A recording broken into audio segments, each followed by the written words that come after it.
c'est avec cette photo que les gens de Massoud, une fois qu'il était mort, il était assassiné, ils ont trouvé, ils ont photocopié, ils ont multiplié cette photo par dizaines de milliers.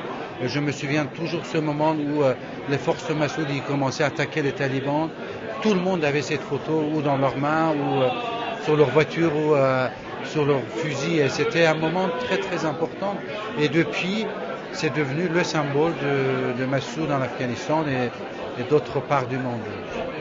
Cette photo est spéciale. C'était un moment où on était tous les deux pris au piège dans une petite grotte sous les bombardements russes, les aviations russes qui bombardaient la vallée et que nous, tous les deux, on s'est réfugiés dans une petite grotte. On a resté 3 heures là-bas.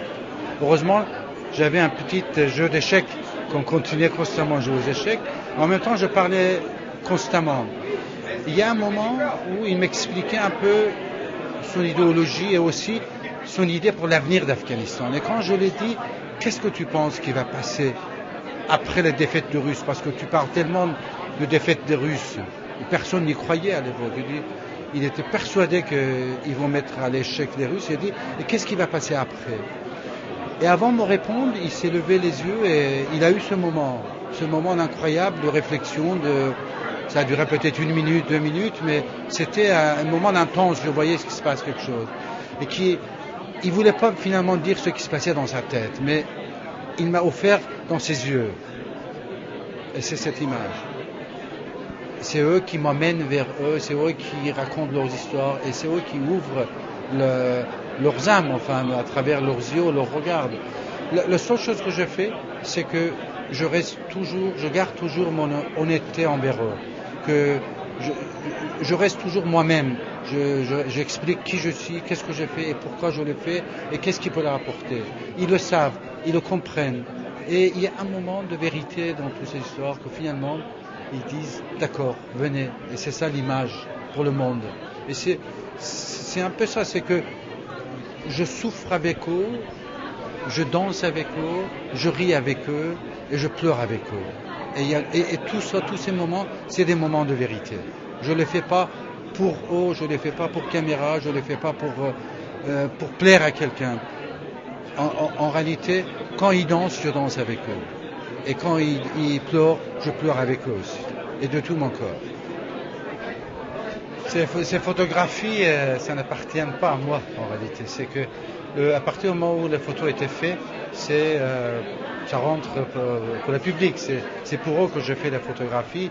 Et c'est ce qui m'importe, c'est que ces photos, ils auront le même impact sur les gens qui ont eu déjà sur moi quand je suis sur place et qui puissent donner le message qui est le message qui est dans les images, mais aussi c'est ce que j'ai voulu donner aux gens.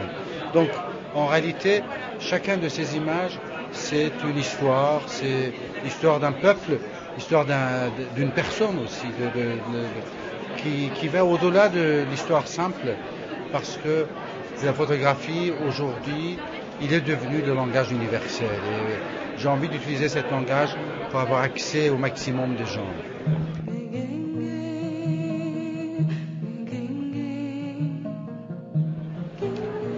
L'association Aïna, ça veut dire le miroir.